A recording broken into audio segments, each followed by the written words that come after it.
সন্ধেবেলায় সবাই মিলে বেরিয়ে পড়লাম ঘুরতে। কোথায় যাব করে চলে গেলাম মোমো লাভ টোমোতে।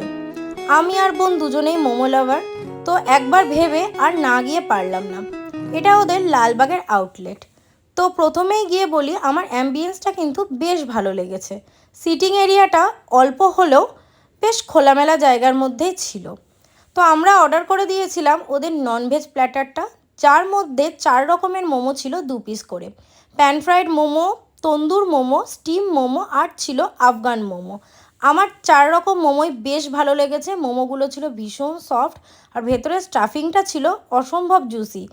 তো আমার খাওয়া এখনও পর্যন্ত বহরমপুরের মধ্যে, বহরমপুর বলবো না, মানে আমার কাছাকাছির মধ্যে বেস্ট মোমো বলা যেতে পারে। আর চাটাও খেতে কিন্তু অসাধারণ ছিল।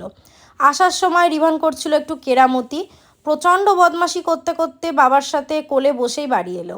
তো আজকের